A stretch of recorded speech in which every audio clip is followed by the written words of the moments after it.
Hey, I'm Roberto, uncle, dreamer, and Disney kid at heart. As a business profit strategist and community leader, I've had the chance to work with multiple business owners and community leaders ranging from napkin ideas to 8-figure brands. And along the way, there's been some failures, amazing successes, and lots of friendships have been born. Now, community leaders come from all walks of life and business. They might identify as a coach, consultant, speaker, a nonprofit leader, or a maker, but here's the thing. They all have one thing in common.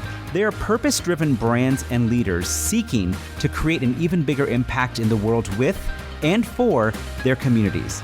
This is the show that brings together community leaders and business leaders with communities to reveal their mistakes and successes to building and creating a highly impactful and profitable community.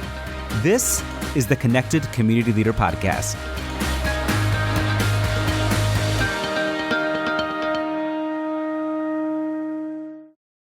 Well, hello, and welcome to another episode of the Connected Community Leader Podcast. And today, our guest I am very honored to have here. We have Landon Ray, the CEO and founder of Ontraport, or as some like to call him, the resident geek. He is a serial entrepreneur, and his personal mission is to educate, motivate, and enable others to realize their goal of starting and growing their own business. If y'all have been a part of our community, either here on the podcast or in some of our other businesses, you've probably seen a few emails with an Ontraport logo in them, as we've been proud customers of Ontraport since 2015. And so that makes that even much more of an honor to be able to have Landon here today. So welcome, Landon. Thanks for having me, Roberto. Appreciate it. So I guess the first question would be this is, Ontraport has gone through this amazing journey over the past few years, being able to see it from the inception to where we are today. And then even as a client, seeing the changes in the community and the culture and the tech and the software itself over the past 5 years. What's one thing that you wish you had known when you started Ontraport? Oh, man. I mean, first of all, I just got to say that at 2015, a very nice tenure as a client, but it's by no means the beginning.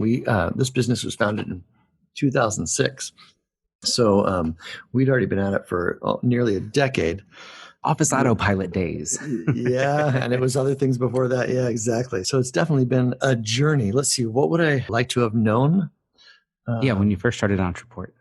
Man, I guess I would have liked to have known, didn't already know. I mean, there's so much that we didn't know. Picking one thing would be almost ridiculous, but I suppose, how to build software would have been nice. We definitely spent several of the early years learning the hard way about how to solve some of the pretty sticky challenges that we deal with an app at this scale. I mean, I think we can be sort of partially forgiven because in those early years, there were very few companies that were running large web apps. I mean, it was Google and Facebook and Salesforce and, just a few companies, and the rest of the world was still kind of figuring out how to get this done, and the, kind of incredible tools and services that we now have available to us weren't available then. But yeah, I mean, we spent a lot of time learning stuff the hard way, and even with the tools that are available and the sort of general knowledge among engineers about how to get this stuff done today, I sort of pity people that get into this industry and have to go through that learning curve. If I could have skipped that, that would have saved us a lot of pain. Yeah, I can hear that. And, as we look at community leaders or community CEOs, as we call them, these business leaders who've built amazing communities, one of the characteristics that we say identifies this community CEO is that they take action.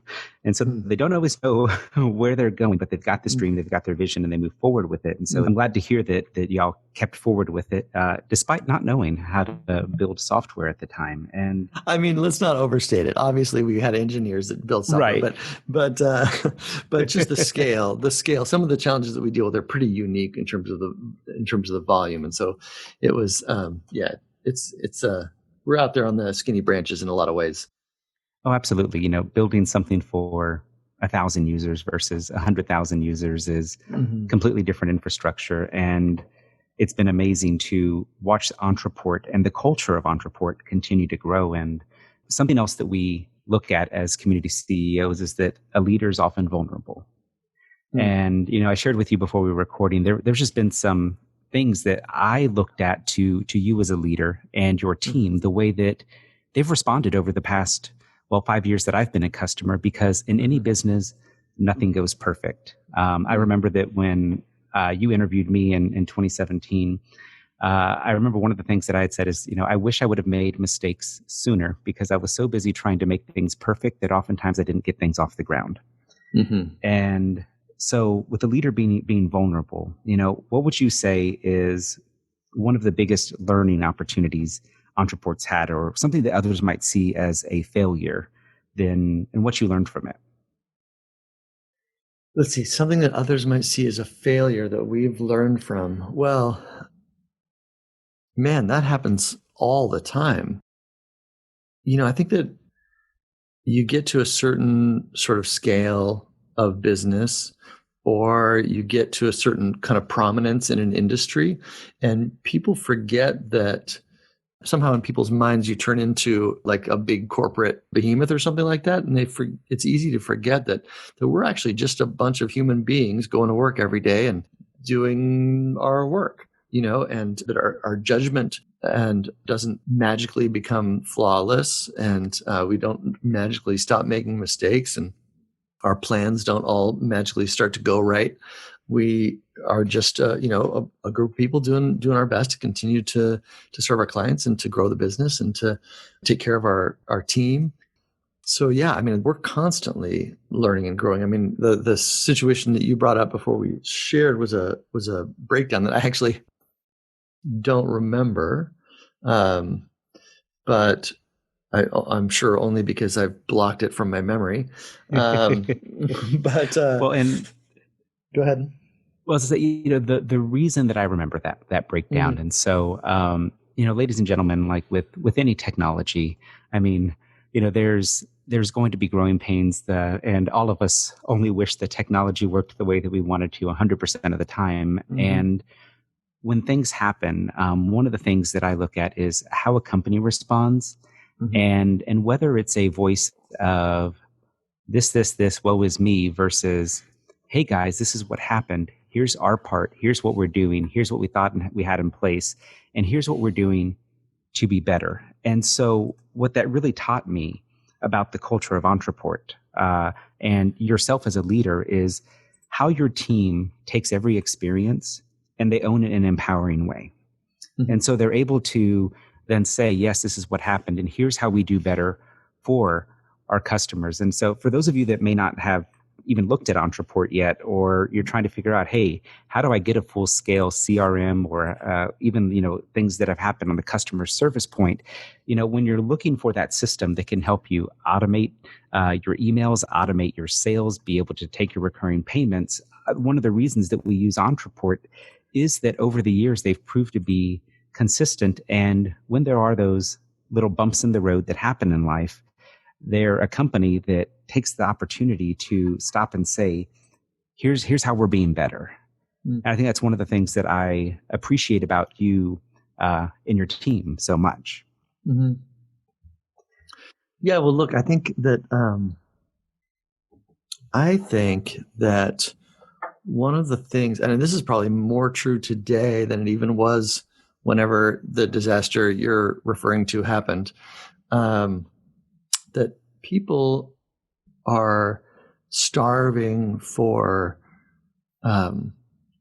something, someone, some company that they can trust, that we're so lacking now in our ability to trust anything, right? Like, we don't trust the news anymore. We don't trust our politicians. We don't trust our leaders of any kind.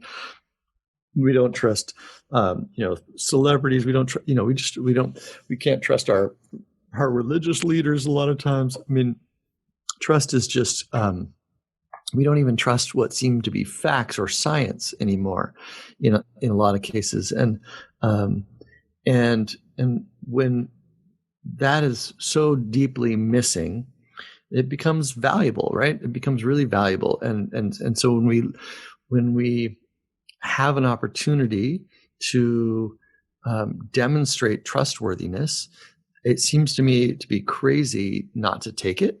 Nobody, I mean, look, if you expect a service provider like Ontraport to be flawless, you're going to be disappointed. And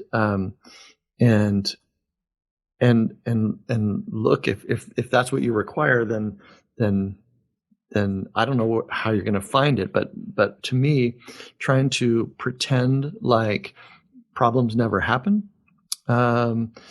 only undermines trust. And it's not even just with our customers, it's also with our employees, right?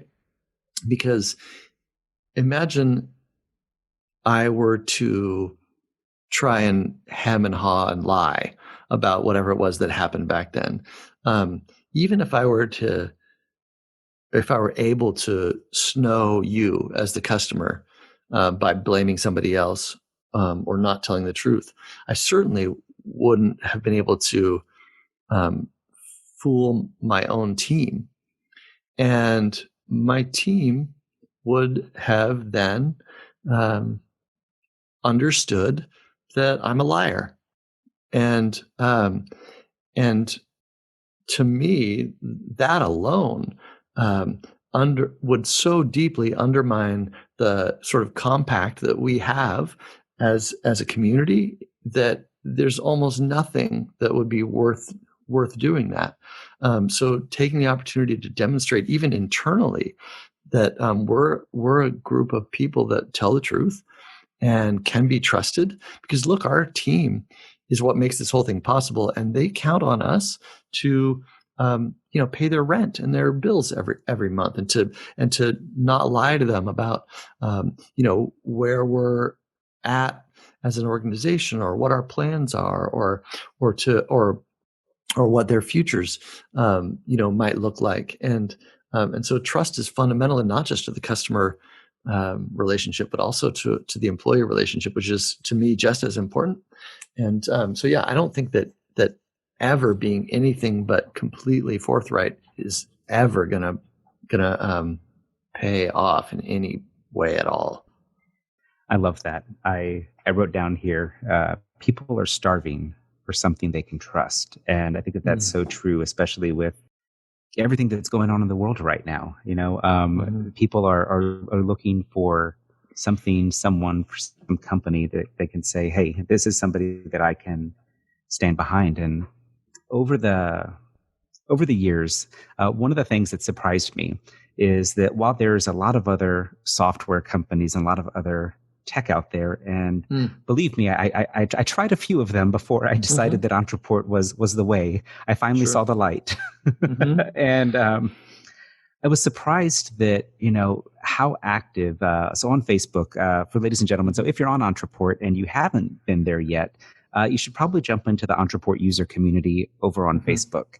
And so you've got almost 8,000 people there, and I'm just amazed, and have been amazed consistently, how much you personally, as the CEO of Ontraport, are in there, doing walkthroughs of new features, or if people are saying, hey, this is an idea I have, that you in there as the CEO, while the rest of your team is in there, you're also in there so much contributing to the conversation, the community.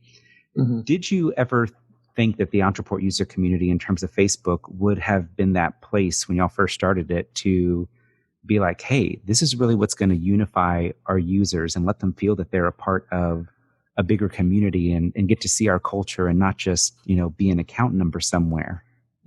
No, I didn't. That wasn't a plan. No, I wouldn't say that. But when we started this business, when did Facebook start? Like 2004. So they were like tiny still, probably not even available to the average user when we started. I don't remember actually when we started our Facebook community.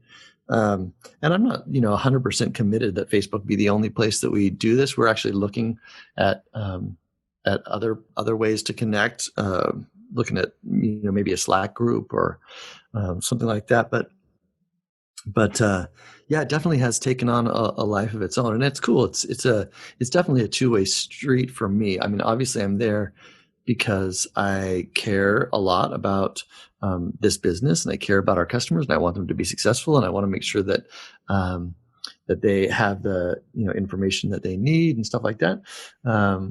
At the same time, up until very recently, I mean, I still technically lead the product team um, at Ontraport, and now we have some great leaders in place there, but but up until very recently, I'd pretty much designed the app, and not like in Photoshop, but in terms of like the functionality, and Right. and so it also was a primary way for me to get input and feedback from the marketplace. Like, what are people needing? What are they frustrated with right now? What is the next strategy that they want to be implementing, and can they implement that using this platform?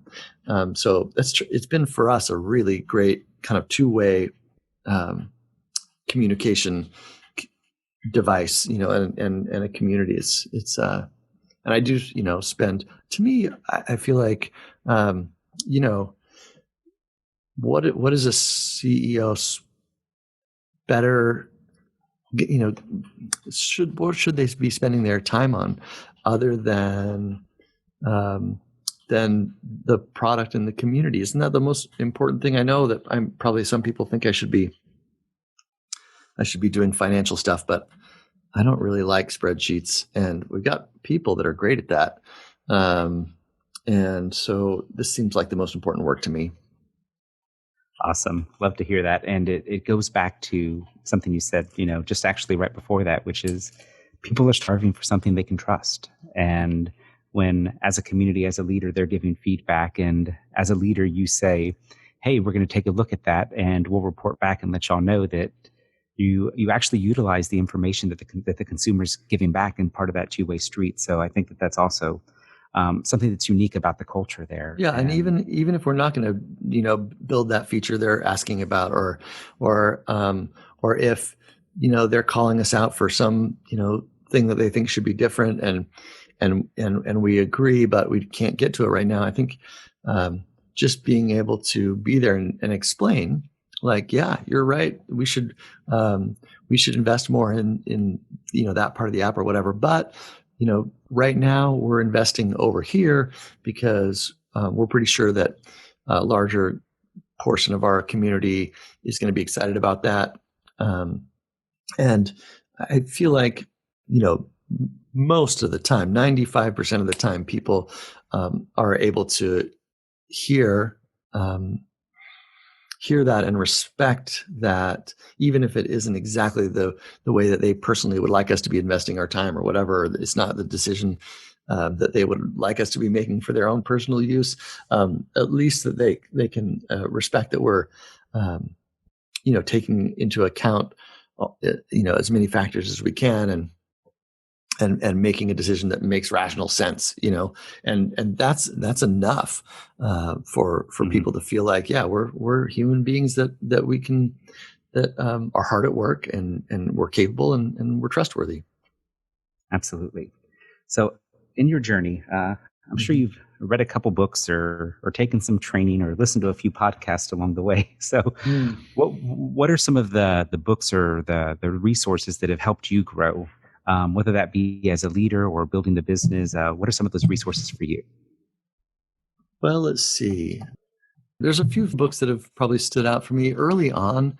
A book called Getting Everything You Can Out of All You've Got by Jay Abraham was pretty eye-opening for me. I think it was um, helped me understand a little more about business strategy, and kind of ways of thinking about building a real business that can scale. That was really helpful to me. I think that it's an older book now. I mean, it's got to be 15 years old or more, but and I haven't read it in a while, but I assume that it stands the test of time. It's a kind of basic strategy book, and Jay Abrahams does a little bragging in there and stuff like that. But I think you can look past that and see that he was a very clever dude, and the examples that he uses in there are worthwhile. Another one that was definitely influential for me was Seth Godin's book, Purple Cow, which kind of formed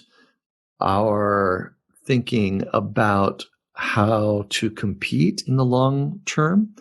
And because we have a fundamental it's an internal strategy document, but it's a core strategy that the business was based around from the very beginning. And it's part of our, we have an internal guide that called the Focus Guide that everybody has on their desk. And it's part of that guide, and the strategy is fundamentally that we believe that in the future, the companies that deliver the most extraordinary, remarkable products and service experiences will be the winners, and that is different than how it's been historically. That it used to be that the companies with the biggest sales and marketing teams and budgets would be the winners, despite maybe having standard products and services. And that, fundamentally, we believe that the social web completely upended that old model. And now that people can speak to each other so quickly, that the future belongs to those companies that actually blow their customers' minds with the quality of their products and services, and so we have that turns into real live investment decisions, so we hire an engineer instead of another salesperson, for example. So that was a really influential book, and then I think that in terms of leadership, anything by Patrick Lencioni is pretty much a must-read. In fact, everything by Patrick Lencioni, I would say, is a must-read for anybody who wants to build a real organization that's beyond one or two people. Awesome. I was actually sitting here writing that down myself because I am always looking to learn, and I love to read, and I love Audible books. So I guess closing out today, what one piece of advice would you give a community leader? And whether they are, building an online community, offline community, or they're that business owner that's saying, how do I be a CEO and also build a community of my raving fans? What piece of advice would you give them? Yeah, well, look, people are smart, and they community or you might say followership is not something that people give away lightly. Our time and our attention is valuable, and people know that, and so they're choosy and smart about how they invest it, and they're not going to invest it in people that are primarily out for themselves. It's that simple. So authentically, truly be out for the best interests of the community, including your customers, the community members, your team, and people will learn to trust that about you. And then if you are capable and up to worthwhile stuff, you'll reap the rewards of that trust sort of naturally over time. I think that that's got to be the core element is honest to God giving a damn about the people in your community, and putting their needs and desires and interests first. Awesome. I absolutely love that. So, ladies and gentlemen, thank you so much for joining us today for this conversation here with Landon Ray, the CEO of Ontraport. And we're going to have the links to books as well as Ontraport on this page. And Landon, thank you so much for being here, and look forward to chatting with you again soon. Yeah, thanks, Roberto. Appreciate the time.